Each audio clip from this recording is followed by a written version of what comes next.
Shiv Sena MLA Pratap Sarnaik इस वक्त हमारे साथ हैं, जिन्होंने ट्रांसपोर्ट मिनिस्टर कैबिनेट पद जो है वो स्वीकारा है।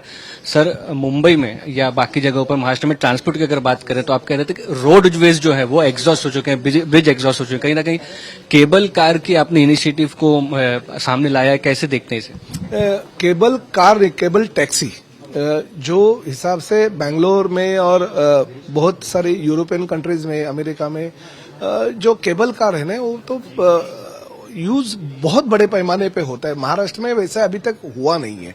तो मेरी एक धारणा है कि अगर जो रोड की ट्रैफिक है वो अगर तुम थोड़े हवा में लेके जाएंगे, क्योंकि वाटर ट्रांसपोर्ट अभी तक शुरुआत नहीं हो रही, उसकी तैयारी कर रहे, मगर भविष्य की अगर सोचे तो ये हवा में जो घूमने वाली टैक्सी है, जो 15 सीटर होगी, 20 सीटर होगी, तो ये अगर घूमेगी तो निश्चित रूप से जो रोड की ट्रैफिक है वो थोड़ी सी कंट्रोल हो जाएगी। और उसकी जिम्मेदारी जो है ट्रांसपोर्ट डिपार्टमेंट के पास होनी चाहिए, ताकि ट्रांसपोर्ट सिस्टम अच्छी हो। आगे चलकर इस प्लान को, प्रोजेक्ट प्लान में तब्दील करने वाला मेरा वो ड्रीम प्रोजेक्ट है। मेरे ब्रोशर जो मैंने पब्लिक को जो हमने इलेक्शन के दौरान जो ब्रोशर देते हैं, हाँ, उसमें मैंने डाला है कि भविष्य में एमएमआर रीजन में रोड ट्रांसपोर्ट के साथ साथ हवाई वाहतूक जो चालू होनी चाहिए, उसके लिए मैं जरूर कोशिश करूंगा।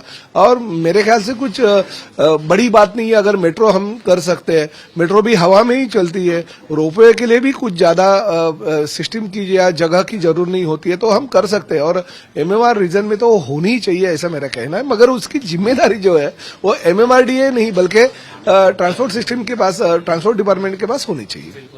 महाराष्ट्र स्टेट जो ट्रांसपोर्ट बसेस हैं वो गलत रीजन की वजह से हमेशा न्यूज में रहे हैं, चाहे फिर वो लॉसेज हो, चाहे फिर एम्प्लॉय यूनियन पॉलिटिक्स हो। इस चीज को सॉल्व करने के लिए किस तरह की सुविधा आप दे रहे हैं? देखिए, हमारा आरटीओ डिपार्टमेंट जो है वो प्रॉफिट में, मेरे अंडर जो डिपार्टमेंट आता है, मगर हमारा एमएसआरटीसी का जो डिपार्टमेंट है वो लॉस में है। मगर एक बात उतनी भी सही है कि कौन से भी स्टेट में आप जाएंगे, कर्नाटक के बारे में मुझे कहा कि वहां पे प्रॉफिट में, अभी तक मैं देखा नहीं है, मगर फरवरी महीने में मैं जाने वाला हूं वहां पे। मगर ये लॉस कम करने की कोशिश हम करेंगे।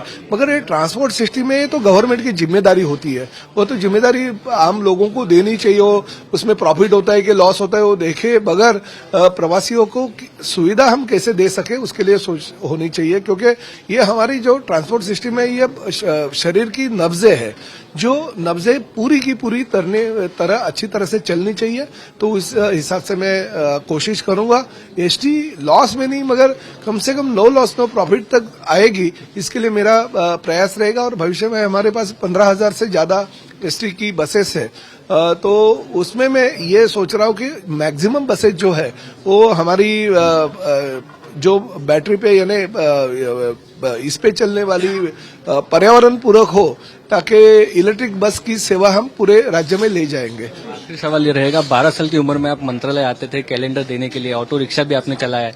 आज मंत्री होकर मंत्रालय का जब आप सीढ़ी चल रहे थे, क्या सक्सेस स्टोरी देखते हैं यहाँ पे? सर, नहीं, देखिए, हर इंसान को अगर मेहनत करेंगे और उसका तकदीर, मेहनत तो सब लोग करते हैं, मेहनत मैं ये नहीं बोलूंगा कि मेहनत करके मैं यहाँ पे आया, मगर तकदीर के साथ अपनी अगर सद्भावना रहेगी, भावना अच्छी रहेगी और तकदीर अगर हमारे साथ में रहता है तो कोई भी बोल सकता है। देखिए, 45 से 47 साल पहले मैं यहाँ पे 12-13 साल की उम्र में जब स्कूल में पढ़ता था, 7वीं कक्षा में, 8वीं कक्षा में जब भी पढ़ता था, तो कालनिर्णय कैलेंडर और अगरबत्ती बेचने के लिए मंत्रालय आता था। बहुत सारे मेरे कस्टमर थे। हाफ पैंट में मैं यहाँ पे स्कूल यूनिफॉर्म में आता था, उतनी परिस्थिति भी नहीं थी अच्छे अच्छे कपड़े पहनने की। तो मैं आज उसी मंत्रालय में मंत्री के रूप में आके बैठा हूँ, इसका मुझे अभिमान है।